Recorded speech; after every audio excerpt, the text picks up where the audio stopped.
Hello Capricorn! Maligayang pagbabalik at salamat sa pagbisita. Ito po ang inyong Sun, Moon, Rising Sign, and Venus. Love reading tayo ngayon dahil February para sa sign ng Capricorn. Kunin nyo lang po kung ano yung nakarelate kayo, tapon nyo yung hindi. Kung hindi nakarelate, okay lang yan. Maaaring ang susunod na reading ang siyang makakarelate tayo. Pero naniniwala ako may dahilan kung bakit tayo narito. At isa doon ang dalawang oracle cards na nasa atin ngayon. Meron dito sa reading na to. After ang reading at ito before. Core energy. Pre-shuffled na ito. At ito ay para kay Capricorn. The sweetest taboo. Follow your taboo. Parang Romeo and Juliet to eh. Silang dalawa ay pinagtagpo ng tadhana. Maaring same-sex partnership. Hindi ka out. Pero in love ka ngayon sa same sex na person at alam mo yun, nung na-meet mo siya, nagkaroon ng parang lumiwanag ang buhay. Pero maaaring yung iba sa inyo ay hindi may takot na i-express yun. So, parang may hesitation, may reservation. Ngayon, ang mensahe nitong card na to ay follow your taboo. Um, do something today that would scare you in terms of your relationship. Bawa, may gusto kang tao, maaari kung single ka, may gusto kang tao, go na. Sabihin mo na kung matagal mo nang iisip kung aamin ka sa kanya, umamin ka na sa kanya ngayon. Kasi hindi mo alam, baka gusto ka rin niya pala. So, indulge. Give yourself the permission to indulge. Seek pleasure. Do something na kakaiba. Bawa, meron kang kink or meron kang fantasy. Go for it. Yan ay affirmation ng universe na ito ang perfect time to do it. At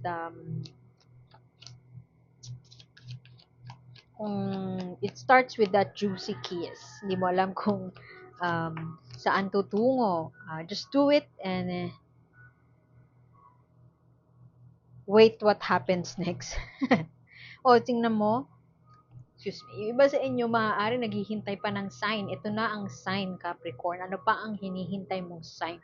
Naghihintay ka ng sign na hinihintay mo pa, let's say, kung ano yung tinatansya mo pa yung tao bago ka umamin, tinatansya mo pa yung tao, tinatansya mo pa lahat ng anggulo ng sitwasyon bago ka kumilos. So, maaaring nandyan ka sa energy na yan. Energy na pipick up ko dyan, naka-halt, naka-pause muna si Capricorn at hindi muna siya kikilos unless nakita niya na coast is clear at unless nakikita niya na malinis at walang sabit. Six of Wands in reverse. Oh, meron ka siguro na missed opportunity. Hindi yan hindi siya baliktad na ace, pero para sa akin, ang energy na na-pick up ko sa kanya, missed opportunity. Meron nag-fail sa buhay ni Capricorn. Maaaring ito yung most recent relationship mo.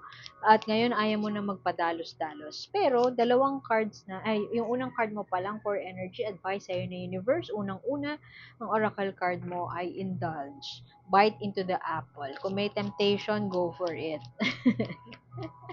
Naghihintay ka pa ng ano eh, naghihintay ka pa ng sign. Naghihintay ka pa ng, ewan ko, kung naghihintay ka ng sign, ito na ang sign. Itong reading na ito na ang sign. Maaari kasing parang gusto mo muna planado ang lahat. Pero alam mo yung gusto mo eh. Tapos siguro hindi mo mabasa yung tao na kadil mo or kakonect mo, hindi mo siya mabasa kaya ayaw mo munang gumawa ng something drastic. Pero tingnan mo, may King of Wands in reverse. Maaaring yan yung kadil mo. Leo, Sagittarius, Aries. Pero kung wala dun sa sign na yon, okay lang yan. Yung energy ng taong yan, alam niya yung gusto niya, pero minsan mapusok. Mapusok yung taong yan. Siguro si Capricorn, ayaw mo munang gumawa ng move kasi nga natatakot ka baka yung kapusukan ng taong to ay parang ano ka naman, ma-outsmart ka naman kasi dahil ikaw yung gumawa ng move, so siya parang, si Capricorn gusto din pala. So, parang gagawa siya ng something drastic na move towards you tapos natatakot ka kasi baka hindi mo na ma-handle, magtuloy-tuloy na at hindi mo na ma-handle yung sitwasyon. So, maaaring ang mensahe sa'yo ng universe with this as a first card, maaaring huwag mo munang kalkulahin ng mga bagay-bagay ngayon, Capricorn. Queen of Cups in reversed. Tame, Tame those emotions. Biglang gano'n, tame those emotions. Ang ibig sabihin niyan, kasi ang Queen of Cups, upright, emotionally stable, emotionally intelligent. Alam niya kung paano kontrolin ang kanyang emosyon. So, pag merong mga emosyon na hindi magandang hindi maganda ang kahihinatnan, halimbawa, anger. Usually, pagsisisihan mo yung ano niyan, yung output niyan, yung manifestation ng anger. Itulog mo muna, yon siguro yung mensahe niyan. It's okay na halimbawa, siguro kalkulado yung galaw mo, hindi ka muna na gumagawa ng anything drastic kasi inaaral mo pa yung sitwasyon, iniimbestigahan mo pa kung in a relationship siya. So, maaari nga na in a relationship siya, kaya hindi ka muna gumagawa ng move, which is a good thing. So, if you will bite into the apple, step back ka na muna siguro after you bite into the apple. Huwag ka munang gumawa ng something big and drastic. Mabilis ang mga pangyayari. Mabilis ang mga pangyayari. So, mukhang yun din yung iniiwasan ni Capricorn na kasi magiging mabilis ang mga pangyayari. At, natatakot ka siguro to make anything, any move. Tinatansya mo pa yung sitwasyon kasi once you make a move, alam mo na magtutuloy-tuloy na at hindi mo na makokontrol yung sarili mo. Mabilis ang mga pangyayari, 8 of Wands. Wala nang delay, tuloy-tuloy ang progress, tuloy-tuloy ang pagyabong. Merong tingnan mo donkey na nakawala or horse na nakawala or pwede nating naman nakatali siya. Pero vast ang vast ang parang space around him or her. So, marami kang legroom, kumbaga, kung ano man yung planuhin mo na gagawin, Capricorn. Yung isang bagay na siguro natatakot ka din, kinakalkula mo ang mga bagay-bagay kasi nga nasaktan ka na in the previous past o dahil may ginawa kang move at dahil sa ginawa mong move na yon ay nagkanda loko-loko ang mga bagay-bagay at nag-result siya sa failure. So, maaaring nagtatampo ka pa sa mga ganap na nangyari noong nakaraan, medyo masama pa ang loob mo, at ngayon hindi ka muna gagawa ng isang bagay na hindi ka nagmamadali. Ganon.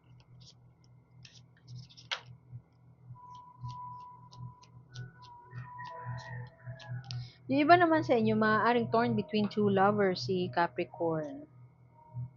Meron dalawang tao na gusto mo naman sila sa paligid mo, gusto mo naman sila, isang matalino at isang very creative, artistic, smooth talker, pero merong something sa kanya na masyadong mapusok. Yung isa naman sobrang talino, pero lahat ng bagay ina-analyze niya. Yun yung parang cons naman of being with that person.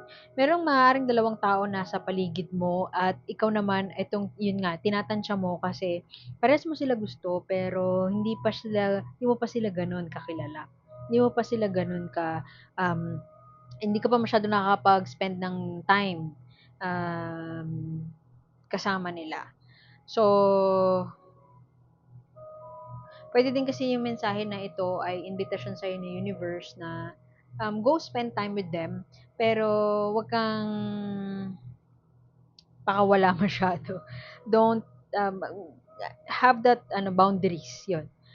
Have that boundaries pa rin. Kasi itong dalawang to, boundaries and balance, alam mo kung ano yung gusto mo, pero magiging mabilis ang mga pangyayari. At it would be yung February would be a period of abundance for you. In love, and pwedeng abundance as in pera din. Everything would feel, kasi yung energy nun ng abundance, regardless of love o regardless of sa pera, yung energy nun nakaka-high vibe, nakakataas ng vibration. So, pag mataas yung vibration mo, nakaka-attract ka ng mga tao at mga opportunities o mga bagay sa buhay mo na mag-i-increase lang na mag-i-increase yung vibration na yun. So, kaya nga, para siyang energy ng pasasalamat, yung energy na yun ay masyadong malakas, mataas. So, nakaka-attract yun ng mga bagay na maganda para sa iyo. So, maaring mamimit mo tong taong to, maaring iba sa inyo mag-aaral ulit, may bagong venture, may bagong trabaho, ganon. May magkakaroon ng bago sa buhay mo. And mag-o-open ito ng opportunities para ma-meet itong taong to. So, kung single ka, maaaring yun, may magbubukas sa'yo na oportunidad. Kasi you're imbibing yung energy na pipick up ko dito na mukhang galing sa'yo ay yung student of life. Enthusiastic about life. Pwedeng enthusiastic about new things and parang you're making an effort para baguhin na yung sitwasyon mo dati of let's say failure, of being cheated on, pero medyo kalkulado ka at nag-hesitate ka sa ibang mga bagay kasi maaaring tinatansya mo pa kung saan nga ba patungo ito. Ah, Tantsahin mo man, magtagal ka man o hindi kakatansya, the universe will do something na mabilis. Mabilis ang mangyayari. Starting February, Capricorn, para sa'yo. Kahit gano'ng kakabagal, the universe will do something na mabilis ang mga pangyayari. Uh, Pwede din kasi na yung iba sa inyo nasa puder pa ng nanay nyo or may ate ka na hindi ko alam kung sino siya eh. Pwede din kasi ikaw yan eh. Pero ang general energy ng Queen of Cups na reversed ay yung emotional mastery, yung emotional intelligence. Huwag ka magpapadalos. Alam mo yun, meron kasing, maaari kasi na calculated ka, no, ngayon. Pero once na nakapasok ka na dun sa entrada ng, I don't know, temptation, magtutuloy-tuloy na. Hindi mo napipigilan yung mga sarili mo sa mga bagay na, na dinidikta ng emosyon mo. Kasi, yun. Ingat ka sa mga padalos-dalos na mga desisyon, lalo na kung mga desisyon na kailangan gawin based sa emosyon. Halimbawa, may isang ginawa yung isang tao, nagalit ka, magla-lash out ka dun sa tao, pwedeng itulog mo na nga lang nga muna. Yun. So, tingin ko sakto na yung ano na yun, mga reading, mga mensahe mula kay universe. Ito naman ay advice. Oracle card, kuha tayo ng isang oracle card para kay Capricorn. Ano advice mo kay Capricorn?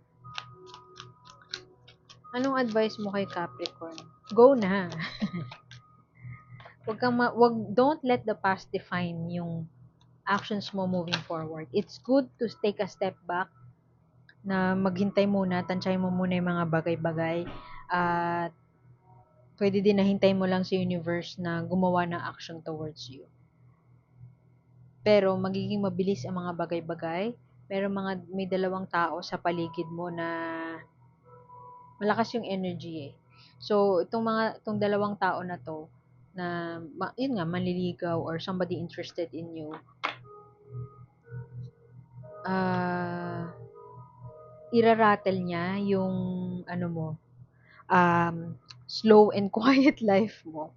So, maging handa ka dun, Capricorn, kasi magiging mabilis ang mga pangyayari. So, kung dumating man ang point na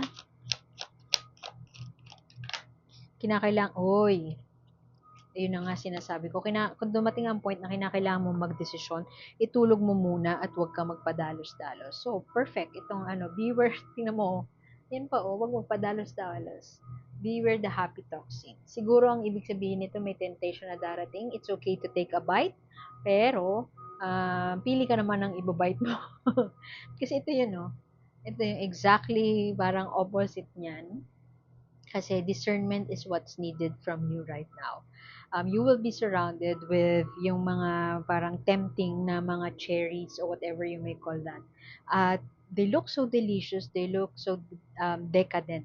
Pero ingat ka na you discern wisely. Use your wisdom, inner compass. Siguro pwede din sinasabi sa'yo, okay lang na huminto ka ngayon, i-assess mo yung mga bagay-bagay, pero once you decide to move forward, huwag mong iiwan yung discerning wisdom mo. Huwag mo iiwan yung inner compass mo. Trust your gut feel kasi maaaring mukha silang, kumbaga, yan, yung temptation na yan, mukha silang nakaka-happy, pero in the long run, ay sasaktan ka lang din.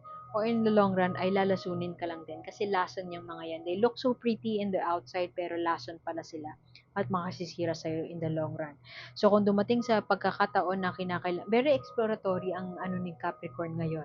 Open siya to new things. wag mong iiwan yung emotional stability mo, wag magpadalos-dalos, wag magde-decide based on emotions, itulog mo muna, at don't forget that discernment, yung wisdom na meron ka. Kung ano yung energy na pinakita mo dito, yung maghihintay muna, may reservations, balance mo ng lahat, titingnan all sides of the situation, bitbitin mo yon at that point na dumating na naging mabilis na ang lahat. Kasi merong padating sa'yo, Capricorn, na iraratel niya talaga or parang shake niya. I-shake, you will shake things up. I-shake niya yung kung ano yung status ko. Palalabasin ka niya dun sa comfort zone mo. And it will be quick.